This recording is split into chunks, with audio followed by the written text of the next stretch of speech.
Hi friends, welcome to Marichu Kitchen&Vlogs. இன்னைக்கு நம்ம பார்க்க போற ரெசிபி சிறுகீரை பொரியல்.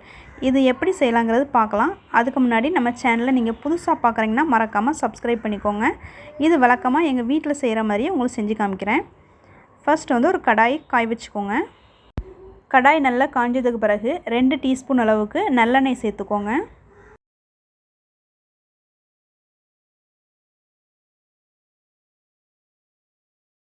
எண்ணெய் நல்லா காஞ்சதுக்கு பிறகு 1.5 டேபிள்ஸ்பூன் அளவுக்கு சிறுபருப்பு சேர்த்துக்கோங்க.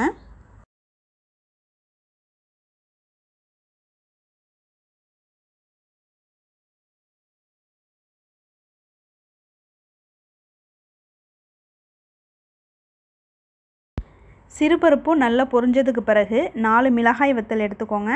இந்த மாதிரி சின்ன சின்னதாக பிச்சு போட்டு வச்சுருக்கேன். இதையும் இதோடு சேர்த்து நல்லா வதக்கிக்கோங்க. நெக்ஸ்ட் சின்ன வெங்காயம் 10லேருந்து 15 சின்ன வெங்காயம் 2 கட் பண்ணி எடுத்து வச்சுருக்கேன். இதோடையே சேர்த்து நல்லா வதக்கிக்கிடலாம். இதை சிம்மில் வச்சே ஒரு 2 நிமிஷம் மட்டும் வதக்கினா போதும். ரொம்ப கோல்டன் கலரில் வரணும் அப்படின்லாம் தேவையில்லை. நெக்ஸ்ட் கீரையை இதோட ஆட் பண்ணிடலாம். நான் சிறுகீரை 1 கட் அளவுக்கு எடுத்திருக்கேன்.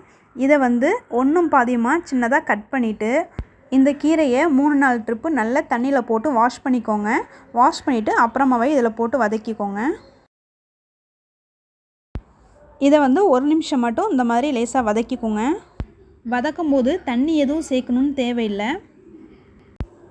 ஓகே, இப்போ வதக்கின பிறகு ஒரு 3 நிமிஷம் சிம்மில் வச்சு மூடி போட்டு வேக விட்டுக்கோங்க. இப்போ 3 நிமிஷமாக ஆயிடுச்சு. திறந்து பார்த்துக்கலாம். இப்போ இதை லேசாக வதக்கி விட்டுக்கிடலாம். எப்போவுமே லஞ்சுக்கு வாரத்தில் 3 ட்ரிப்பாவது நீங்கள் கீரை எடுத்துக்கோங்க. குழந்தைங்களுக்கு நிறைய கீரை கொடுங்க. அப்புறம் இந்த சம்மர் சீசனில் ஒரு நாள் விட்டு ஒரு நாளாவது நீங்கள் கீரை கண்டிப்பாக எடுத்துக்கோங்க.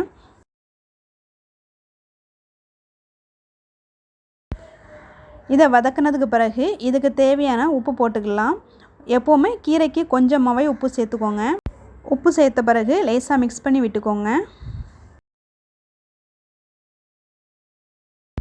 ஓகே, இதை மறுபடியும் ஒரு 3 நிமிஷத்துக்கு மூடி போட்டு வேக வச்சுக்கிடலாம். சிம்லேயே வச்சுக்கோங்க. இப்போ திறந்து பார்த்துக்கலாம்.